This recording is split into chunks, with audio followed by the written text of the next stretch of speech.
Thank you, Ken. Yeah, today's going to be a little bit different. As you all know, the PMI recently released a new edition of the PIM book, and for the first time in nearly 20 years, they've added knowledge area, stakeholder management. Our session today is going to be on stakeholder management, and this session is only the first of 3 parts. There's this part during the networking break, there'll be another section happening just out there, and tomorrow we continue with the masterclass. So make sure you're part of all 3 to really get the full impact of what we're going to be doing. Because I've brought along a guest who is an expert on stakeholders. I've worked with him a little bit over the last few years, and he's a man who really understands how to deal with those difficult people. And he's got some ideas and some tips which I think you're going to find extremely illuminating. So for most of it, I'm going to sit aside and let my friend Craig take over center stage. Craig is the director of an organization called SSSafe, and he'll explain a bit more about that and how what SSSafe has to do with stakeholders. So please introduce Craig Adams.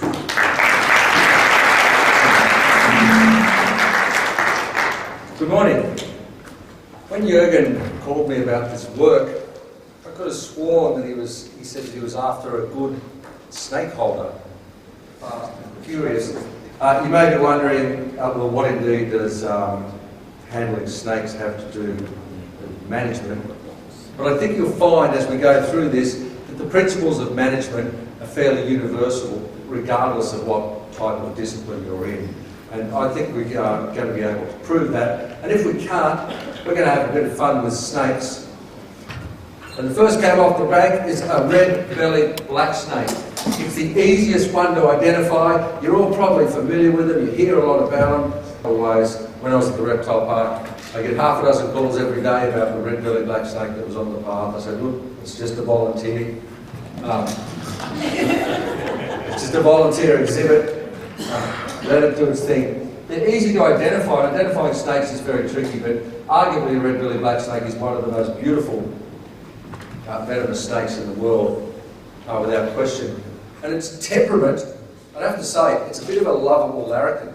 It's fairly mild-mannered. In fact, it's difficult to upset a red belly enough to get it to bite you. Only when it's really pushed to its limit will it react that way. And I'm sure you know certain stakeholders that you can get away with a fair bit with. Well, you can get away with a fair bit with a red-bellied black snake before it decides to give you something. Now, everything I said about the red belly, the opposite is true of this one. It's dangerously venomous, it's extremely volatile, and it's responsible for a large number of bites in this country. It's called the tiger snake, and this one's quite a spectacularly coloured tiger snake. Depending on what book you read, it's about the 4th most venomous snake in the world. They've got a fearsome reputation. But what I found out with tiger snakes in captivity, if you treat them right, they become fairly good customers. So out of 100 tiger snakes, 95 of them, let's say, will start to settle down, and you'll be able to build up a rapport with them and gain a bit of trust. All right, so this one's a brown snake, and I'd have to say in a collection, the brown snakes and the taipans are without doubt the most dangerous of the snakes. They're highly reactive, they're alert, and whereas something like, what's our timekeeper, how are we travelling? 10, 15 minutes left? 15? 10. Your average tiger snake, it battens itself down, and that's how it strikes, right? That's it. About half the length of the snake. Your average brown snake can stand up like a cobra, it can travel and strike, it can pivot off the tail, and the same goes for the taipan, so you need a lot more space to work with it.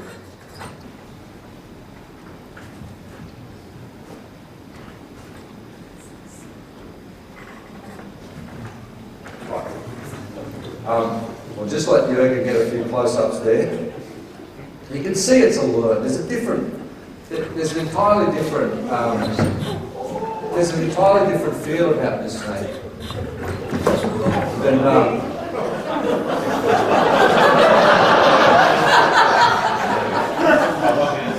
it's all part of the routine.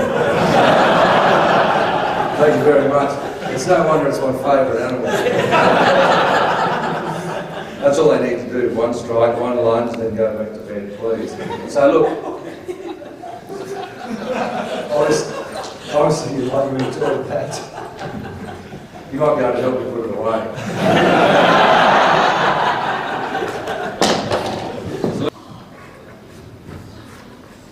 See, they've just got a wonderful demeanour about them. I know that. I'm sure it's winning you over.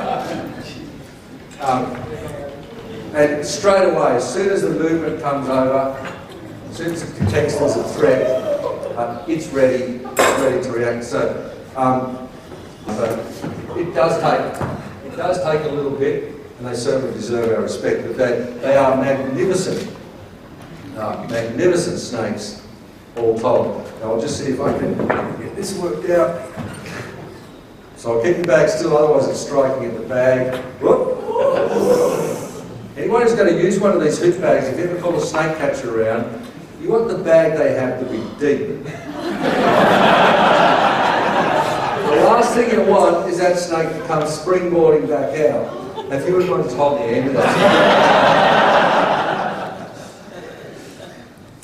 I'll save it for the milking. I'm going to get the end of it out here. We've got it in the bag. The bag's nice and deep. The main part now, and this is reptile keeping 101. You separate the snake from you. You work on the side of the bag where there's no snake. And you make very careful that you don't make the snake part of the knot. You'll be surprised. And then you've got a nice hem on the bag so you can pick it up, move it around and not touch the body bit. So now you know a little bit more about them. It's possible to see them slightly differently. Instead of seeing them as an evil, nasty, aggressive animal, that's the untrained observation. So the trained observer, I see an animal that's cornered. I see an animal in a conditioned defensive position. And I'm fully aware that there's probably a photographer here with a camera on a broomstick doing this, right, to keep the snake doing the kind of show that he wants. So I've depersonalised the situation there. It's a complicated animal, it's a dangerous animal, it's reactive, and some bosses can be like that too. But when it strikes at me, or when someone yells at me, I try not to take it personally, I try and understand that that snake's just doing what it's conditioned to do. What is my role in the problem? How can I make things better with that? So that little display, the brown snake up, that's fairly rehearsed. I'm not training the snake, but I know that if I get it to react, it'll react, and it does the show forward. But I can make it so it won't do that as well, just by treating it in the right way. So pretty much working with reptiles, working with venomous snakes, comes down to understanding that taking the time to break it down.